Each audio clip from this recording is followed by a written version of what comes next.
Good evening everyone. শতাব্দীর কিচেনে আপনাদের সবাইকে স্বাগত জানাই। আজকের রেসিপি মৌরি পার্সে। এই রেসিপিটিতে কোনো রকমের পেঁয়াজ রসুন ব্যবহার করা ছাড়াই রান্না করেছি এবং টেস্ট সম্পর্কে আমি আর কিছু বলছি না। আপনারা অবশ্যই রেসিপিটি বাড়িতে বানাবেন এবং কমেন্ট করে জানাবেন কেমন লাগলো রেসিপিটি।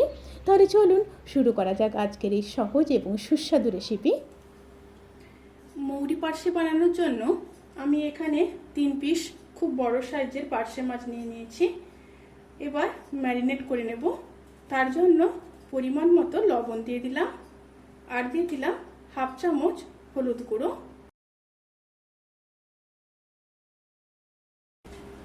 লবণ হলুদ দিয়ে মাছটাকে ম্যারিনেট করে প্রায় 15 থেকে 20 মিনিট কিন্তু ম্যারিনেশনে রেখে দিতে হবে। Marination almost done. এরপর 15 থেকে 20 মিনিট পরে ফিরে আসছি।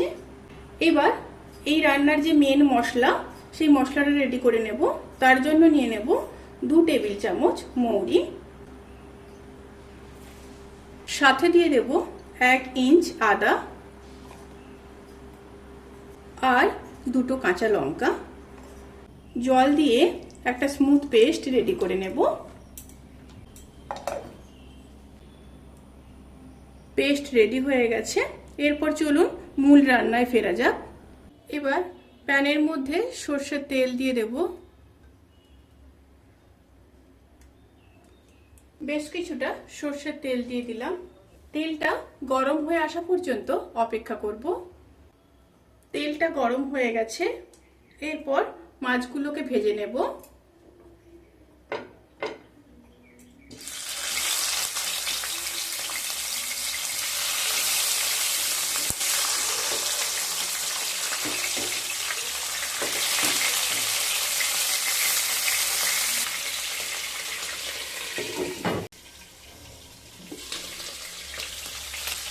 একটা সাইড মাছ ভাজা হয়ে গেছে।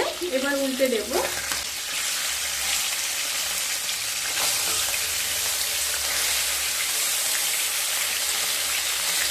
দুটো সাইড মাছ খুব ভালোভাবে ভেজে নেব।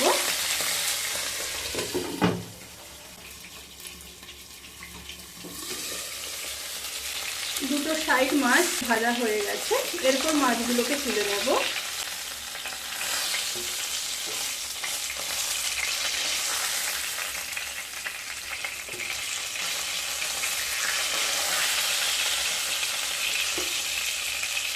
এবার ওই তেলের মধ্যে হাফ চামচ মেথি দিয়ে দিলাম, 2টো শুকনো লঙ্কা, একটা তেজপাতা,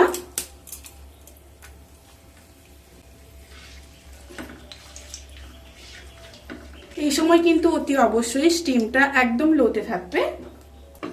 তেল থেকে যখন সুন্দর একটা স্মেল বেরোতে শুরু করবে সেই সময় পেস্ট করে নেওয়া মৌরি, আদা আর কাঁচা লঙ্কার পেস্ট দিয়ে দেব।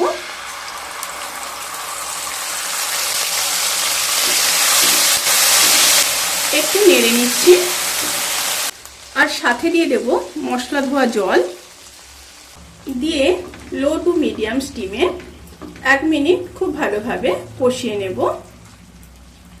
খুব ভালোভাবে যখন কষানো হয়ে যাবে সেই সময় দিয়ে দেব পরিমাণ মতো লবণ, হাফ চামচ হলুদ গুঁড়ো আর দিয়ে দেব হাফ চামচ কাশ্মীরি লঙ্কার গুঁড়ো। এখানে কালারের জন্য কাশ্মীরি লঙ্কার গুঁড়োটা ব্যবহার করেছি। আপনারা চাইলে এখানে লাল লঙ্কার গুঁড়ো ব্যবহার করতে পারেন। যেহেতু আমি পেস্ট করার সময় 2টো কাঁচা লঙ্কা ব্যবহার করেছি সেই কারণে এখানে আর আমি লঙ্কার গুঁড়োটা ব্যবহার করলাম না। একটু নেড়ে নিলাম। এবার ফিটিয়ে রাখা টক দই দিয়ে দেব। টক দইটা যেন নর্মাল টেম্পারেচারে রাখা থাকে, ডাইরেক্ট ফ্রিজ থেকে নিয়ে এসে টক দইটা দেবেন না। আর এই সময় স্টিম অতি অবশ্যই একদম লোতে থাকবে, তা না হলে গ্যাস বন্ধ করে দিতে পারেন। বন্ধ করে দিয়ে তারপর দইটা দিয়ে নেড়ে নিয়ে গ্যাসটা আবার জ্বালিয়ে দেবেন, তা না হলে দই ফেটে যাওয়ার সম্ভাবনা থাকবে। এবার খুব সামান্য জল দিয়ে দেব।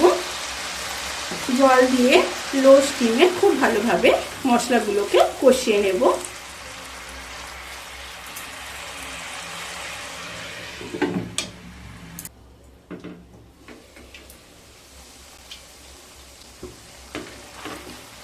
মশলাগুলো খুব সুন্দরভাবে কষানো হয়ে গেছে। এবার জল দিয়ে দেব, প্রায় 100 ml মতো জল দিয়ে দিলাম। এবার টেস্ট ব্যালেন্স করার জন্য 1 চামচ চিনি দিয়ে দেব। ঝোলটা ফুটে আসা পর্যন্ত অপেক্ষা করব।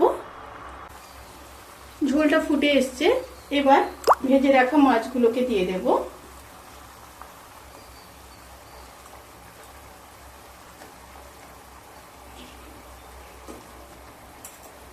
মাছগুলো দিয়ে ঝোলের সাথে মাছগুলোকে মিশিয়ে নেব।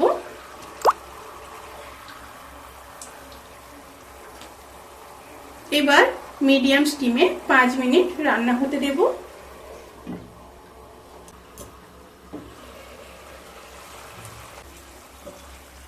মৌরি পার্সে কিন্তু সার্ভ করার জন্য একদম রেডি। এরপর গ্যাস অফ করে ঢাকা দিয়ে 10 থেকে 15 মিনিট স্ট্যান্ডিং টাইমে রেখে তারপর সার্ভ করব। ভিডিওটি কেমন লাগলো প্লিজ কমেন্ট করে জানাতে কিন্তু ভুলবেন না। যদি ভালো লেগে থাকে তাহলে সাবস্ক্রাইব করে পাশে থাকা বেল আইকন ক্লিক করে নোটিফিকেশান অল করে রাখবেন। তাতে করে আমি যত রেসিপি দেব সমস্ত লিঙ্ক আপনাদের কাছে পৌঁছে যাবে। আপনারা সবাই ভালো থাকবেন, সুস্থ থাকবেন, সাবধানে থাকবেন। আজকের মতো এই পর্যন্ত, পরের ভিডিওর জন্য অপেক্ষা করুন। টাটা।